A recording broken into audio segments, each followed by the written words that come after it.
There's a lot of emulation in storytelling.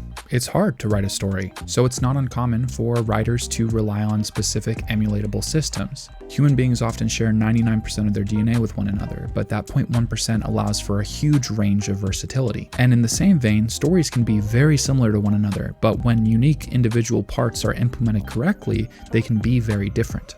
I'm sure you've heard of storytelling structures like the hero's journey or things like character archetypes. Because writers are often influenced by others and storytelling structures make writing easier, it's very common for trends to appear, often used to the point of trope. All of these trends largely influence our taste and the stories we consume. But another byproduct of these trends is, to some degree, predictability. I'm probably not alone in saying that a lot of modern stories are predictable, which results in an obvious demand where when things are unique and really well made, they often have the most influence. Fresh ideas doing well isn't new, but as story structures evolve, doing something fresh has become more difficult and people are getting better at it. So insert Zom 100, a new anime that is currently airing that has been remarkably good. I wouldn't call the show especially subversive, but despite that, it's still incredibly fresh. I believe Zom 100's success can be broken down into two different parts. First, a remarkable premise. What if your job was so bad that a zombie apocalypse was a relief? And second, really excellent execution.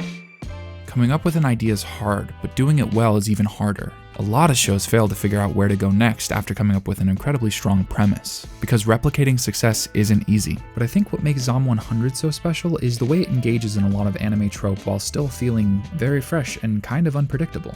It feels like there's a lot of directions the show could go, and in some ways they're going all over the place. It's a pretty lighthearted show that isn't afraid to occasionally venture into the realm of serious and emotional. After the pilot, there haven't been very many moments that absolutely blew me away, but consistently I'm satisfied and surprised. For example, small spoiler warning, there's this scene in episode 3 where the main character is trying to help a friend and they get stuck on a rooftop with nowhere to go. And the only real option they have is to jump across from one rooftop to another. And our main character, Akira Tendo, makes that jump with almost no hesitation. And this leap is kind of a representation of why he's going to succeed in this post-apocalyptic world. And obviously his friend hesitates, unsure if he can make the jump, before finally being convinced and making the jump himself. And at this point of the show, they've done a couple things that I really didn't expect. So as it builds up and he's running to jump across, I wasn't quite sure he'd make it.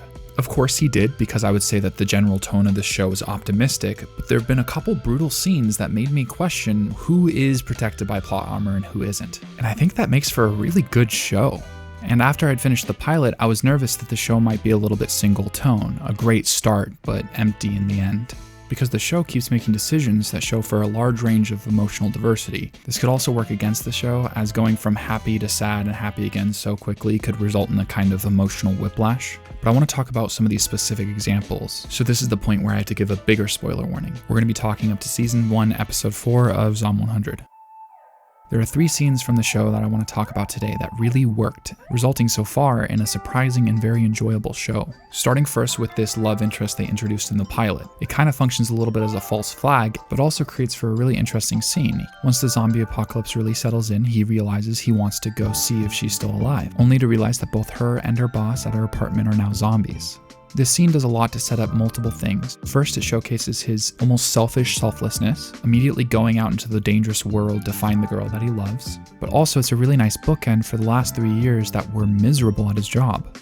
It also answers a pretty funny question that I always find interesting, which is, why do zombie shows always have every main character avoid being turned into a zombie in the initial scene? Because if we're being honest, if there's a crazy zombie outbreak, more than likely a lot of people you know would turn into zombies. The second scene that I think is really interesting is in episode 2, Akira goes on a grocery run because he wants more beer. This lighthearted and rather unserious decision is juxtaposed by a couple locked in their apartment, absolutely terrified, freaking out about what to do. He offers to get them some groceries, but by the time he finally gets back, he sees that the door has been broken and the couple is likely dead. It's a moment I didn't expect, and I think it adds a lot of depth to the story. While I'd say the show generally comes with a happy and optimistic perspective, it's not afraid of the darker and more difficult moments that might come with a zombie apocalypse, which leads to the third scene that I wanted to talk about today. In episode 4, we start to explore the new duo, Akira and Kensho. They decide, once again in a very lighthearted, almost cartoon manner, that they need a flat-screen TV. And while searching for one, they get locked in a grocery store with 4 terrified survivors. The night ensues, and eventually they find their own forms of connection. At this point, I was convinced that they were going to eventually escape and they were going to go their separate ways, only to realize that one of the survivors had been bitten. Chaos ensues and eventually everyone dies besides Akira and Kensho. There's even a cool little special moment where one of the characters kind of sacrifices herself, accepting the fact that she lived the life she wanted to. And once again, I was surprised that they made that decision. It's an interesting show that's really close to not working, except for the fact that it consistently does. I guess we'll just wait and see if it continues to hit the mark. What do you think of Zom 100? I'm really enjoying it. Thank you. Subscribe for more weekly video essays about anime, or go check out some of my older ones.